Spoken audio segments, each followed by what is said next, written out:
Короткометражные зарисовки японского карикатуриста Томоми Симису «Что случилось в моей жизни», рассказывающие о переживаниях свидетельницы китайского концлагеря Колбинур Сиддик, недавно воплотились в анимационном фильме.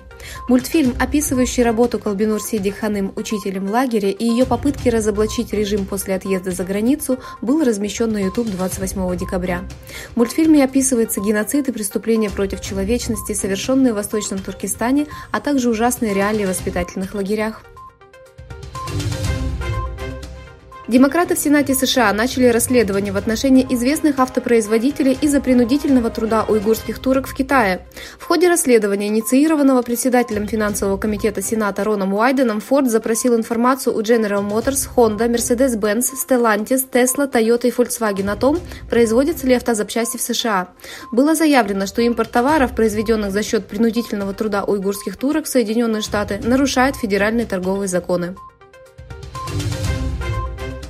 После того, как Китай отказался от своей политики нулевого уровня ковид, Италия обязала пассажиров, прибывающих из этой страны, проходить тестирование на коронавирус. Первые тесты, проведенные в Милане, выявили положительный результат у каждого второго туриста. Правительство призвало принять меры предосторожности по всей Европе. Также американские официальные лица заявили о принятом решении тестировать на коронавирус пассажиров, прибывающих из Китая, из-за того, что данные, предоставляемые Пекином, не являются адекватными и прозрачными. В соответствии с постановлением, с 5 января для тех, кто прибывает из материкового Китая, Гонконга и Макао, необходимо предъявить отрицательный результат теста на коронавирус. В Китае общая выручка промышленных предприятий выросла на 6,7%, а их прибыль снизилась на 3,6% по сравнению с концом 2021 года. Согласно данным Национального бюро статистики, общая прибыль промышленных предприятий с годовым оборотом более 20 миллионов юаней, что составляет около 2,9 миллионов долларов, составила 7,7 триллионов юаней, это около 1 триллиона 100 миллионов долларов за 11 месяцев.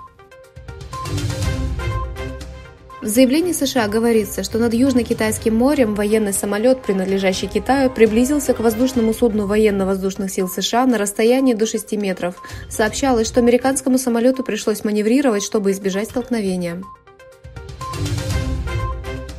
Центральное статистическое бюро Израиля опубликовало данные о демографическом и социальном распределении в стране в 2022 году. Соответственно, евреи составляли 7 миллионов 106 тысяч человек, что составляет 73,6% населения, которое оценивалось в 9 миллионов 656 тысяч человек. Арабы составляют 2 миллиона 37 тысяч или 21,1%, а христиане не арабы 513 тысяч. На остальную численность приходятся другие религиозные меньшинства.